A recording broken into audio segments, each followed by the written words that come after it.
Well, I was a Midwest boy. I grew up in Webster Groves, Missouri. My father was a high school coach and teacher, and my mother was a physical education teacher. So we had access to a lot of sports when I grew up. I didn't know much about the Air Force Academy or anything in the military.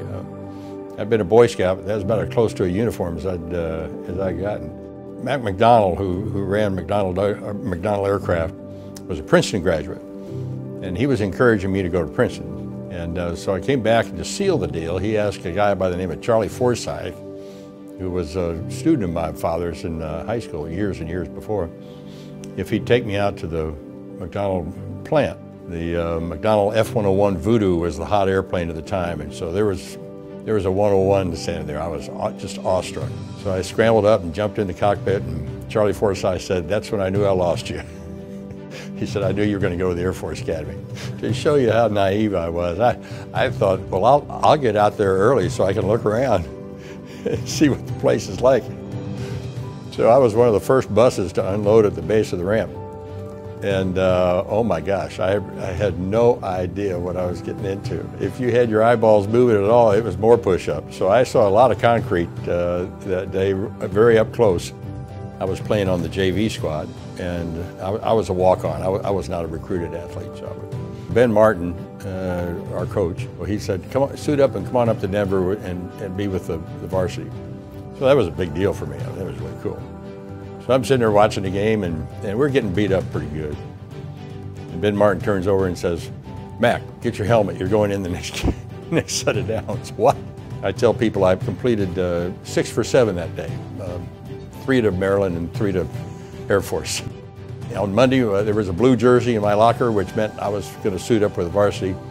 And so that started it all. I actually ended up starting more games at quarterback as a sophomore than I did as a junior or senior.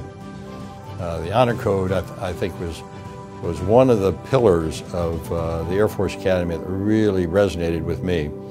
And it was because it was our honor code. It wasn't the Academy's honor code. It was ours. It was the cadets. We owned it. The cadet wing owned the honor code, and we were very zealous about protecting it and embracing it and teaching younger cadets about it.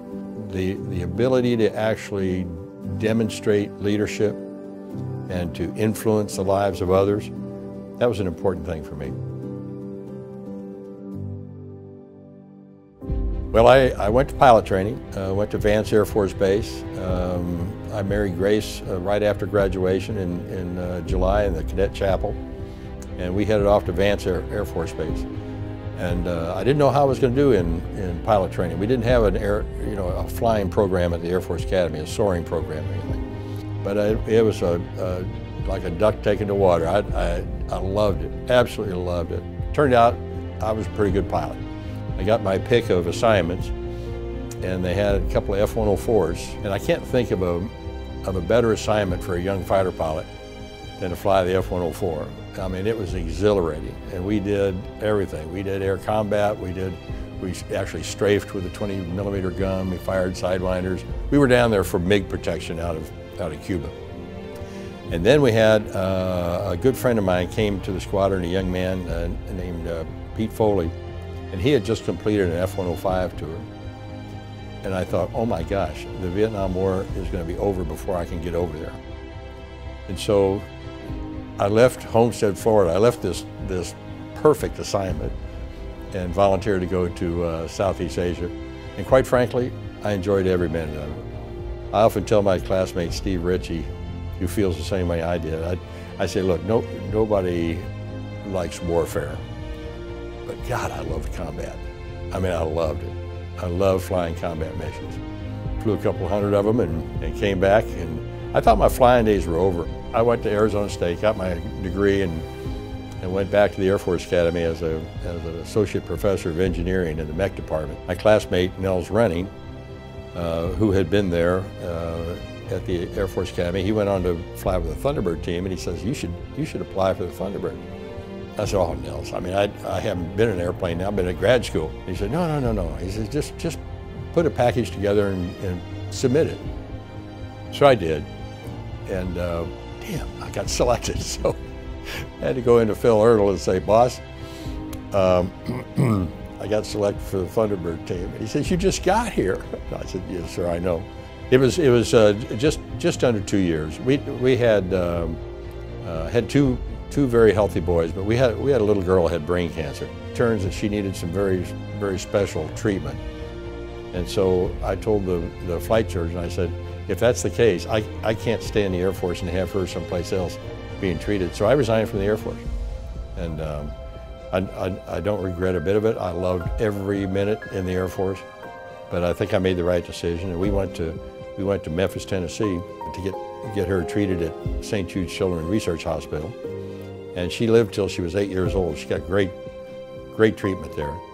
And I've been close to the hospital ever since. And I've been on their professional advisory board and working hard to try to get corporate sponsorships, individual sponsorships, and to brainstorm the best ways forward. And then I met Fred Smith at Federal Express, and he said, Allan, I want you to come join Federal Express. And I said, Fred, I really don't want to be a pilot for Federal Express. That's not what I want to do. He said, no, I want you to be a vice president. He says, you know how command posts work, and I want you to design a command post for Federal Express to tie the hub, the ground, and the air side together, to coordinate all of that. When I got there, I had 32 Falcon 20 aircraft, and when I left, I had over 500 airplanes. So it was a fun ride. But we were also quite heavily involved, believe it or not, in the possibility of commercial space transportation. And so I ended up being the chairman of the Commercial Space Transportation Advisory Committee here in Washington, D.C. I had about 100 people, and we wrote all the public policy for commercial space launch, which is still the way Elon Musk and everybody else, they still use those principles of commercial launch. Secretary Elizabeth Dole was Secretary of Transportation at the time. One day she said, Allan, I want you to be the FAA Administrator. And I said, Madam Secretary, you already have an FAA Administrator. She said, yes, but he's getting ready to retire. He just doesn't know it yet. And I want you to be the Administrator. And literally that evening, the phone rings. Ms. McArtor, yes. Could you stand by for a call from the White House? So President Reagan gets on the line. Allan, this is your president. Yes, sir, Mr. President. I got a telephone in one hand, a salute in the other. You know. He says, Liddy Dole tells me she needs you at the FAA. Yes, sir. He says, well, I need you on the team. Yes, sir. Yes, sir. So I ended up being FAA Administrator. And so that was the last 2 years of the Reagan administration. I'm quite proud of the things that we accomplished just in those 2 years. And then I got the itch to do something entrepreneurial. And I was studying the Wright Amendment out of Dallas Love Field. There was a Part B that said if you fly an aircraft with a passenger capacity of 56 passengers or less, you can fly anywhere you want to in the world. And so I did. It was called Legend Airlines. Legend Airlines was wildly successful, so successful that our opposing airlines decided we had to be eliminated. And so we couldn't raise the money to continue. We spent so much money in court that we really couldn't. So I had to fold that up.